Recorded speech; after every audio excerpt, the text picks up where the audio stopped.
Trialectics, potential solution to some of the economic ailments we are facing presently. It's from my book, On Moving Forward with Life-Enhancing Ethic of Embrace. Henry Thoreau said this over 100 years ago. The nation itself, with its so-called internal improvements, which, by the way, are all external and superficial, it's just such an unwieldy and overgrown establishment, cluttered with furniture and tripped up by its own traps, ruined by luxury and heedless expense, by want of calculation and a worthy aim, as the millions of households in the land, and the only cure for its rigid economy, stern and more than Spartan simplicity of life, and an elevation of purpose, where I lived. End quote. Well, purpose and life meaning, great cures therein lie. Although life has changed since the days of Thoreau, superficiality still looms relatively large in our culture. Nihilism and solipsism, it's bad, fellows. So using the framework of integral theory, we can help mend our ability to take the perspective of the other. And with Trialectics, create a new, or potentially new, economic model. So here's integral Trialectics in the comments. Part of the present moment we are experiencing, especially in the world of politics, is a test, I quote, to see whether we humans can control the universe in any absolute manner. Also the testing of deeper and darker forces of the universe. And this is needed, only to learn that there are powers of a terrifying nature that can only be dealt with through the union of those mysterious forces, out of which the universe originated. Thomas Berry.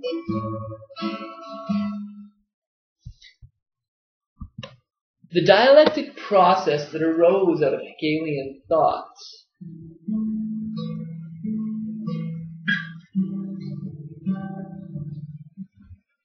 appears to be coming to a head in the present day.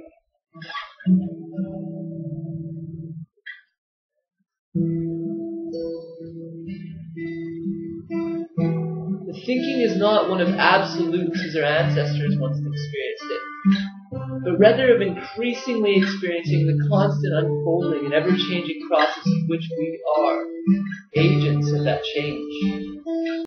By manifesting change in the world, we can be those agents, carving out meaning. Because under this vision of reality, there's no ultimate meaning sort of waiting around for us out there already created. We are the co-creators of this meaning, in which we'd like to see manifest in the world. Trialectics adds new dimensionality as to how we cut up our world.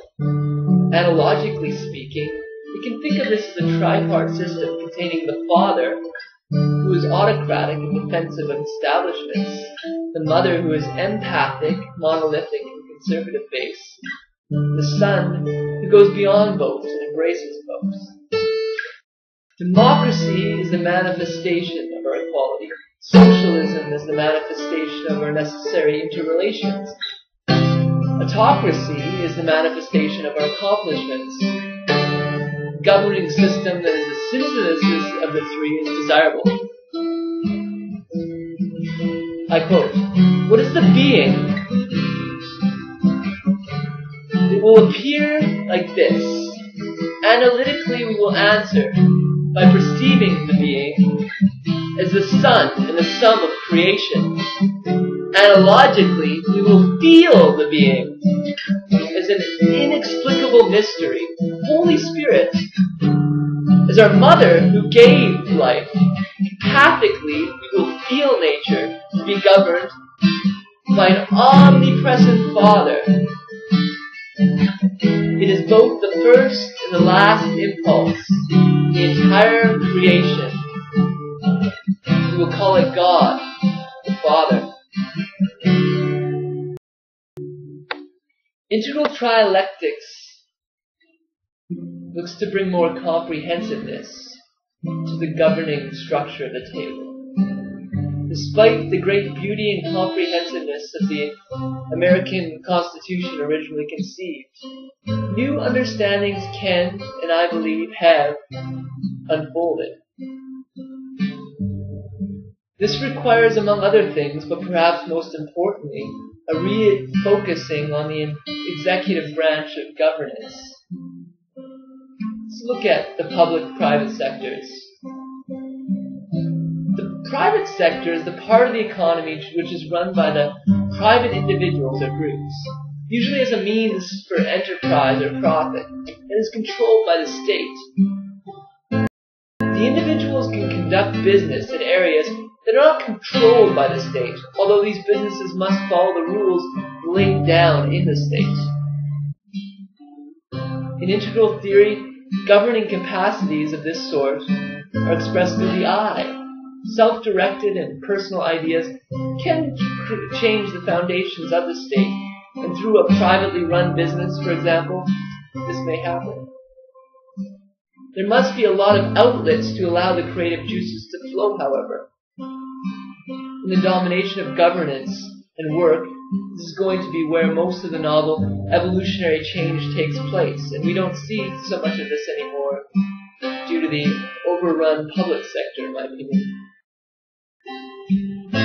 A creative work environment will be an important means to allow these creative breakthroughs needed at this time to take place.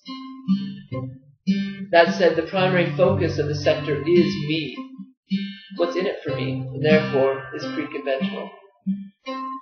The public sector is sometimes referred to as a state sector, as part of the state, and it deals with either the production or delivery and the allocation of goods and services by the governments or the citizens, whether national, regional, local, or municipal. The state building roads and other infrastructure, security and defense are all part of this sector. The sector is good at managing resources, but neither upholding values nor regulating information for the betterment of people. This has been commonplace. This is, nevertheless, the rule-creating sector, as well as issuing the go-ahead on the infrastructure. It's the we sector, as it is dealing with the localized collectives. But to the holistic sphere of things, we need a higher order valuing community above this, and simultaneously below the public sphere, to help navigate the values that we need and the transparency we need at this time.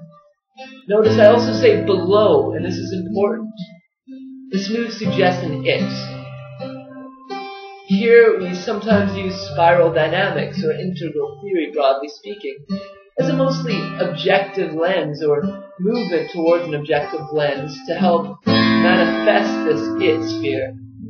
This is applied, however, by all people and thus is democratic. Although, of course, inherent within the integral theory and the hierarchical nature of it, there will be levels of understanding it, as we all grow from an acorn to an oak. Grow, grow, grow. Such an agreed upon understanding, we also start a basic framework will help us escape some of the relativism within the system at present. And it's a danger to our model at this time, simultaneously and perhaps more important, adding an order, meaning, and purpose to our human family. Since the major religion traditions have essentially dropped away. Notice in so doing we will be reactivating that second-person reality, that interpersonal reality of shared mutual understandings. But getting back to it, let's look at the objective part of this trialectic system.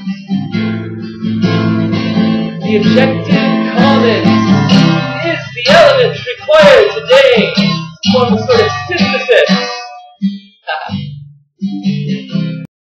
common steps to solve issues of sustainability, inject values and value rating into the system. These issues can transcend the domain of the public sphere and the private sphere. They can be global in scope and thus need a form of regulation to point to their importance in some way. They can also be local and, again, not be found within the above sectors. These need to be mutually understanding and a degree of agreement in the commons to move ahead on the issues of values. This is the world-centric or planet-centric domain of governance and injects ways to evaluate values. What's mentally important? What about socially, ecologically, and culturally?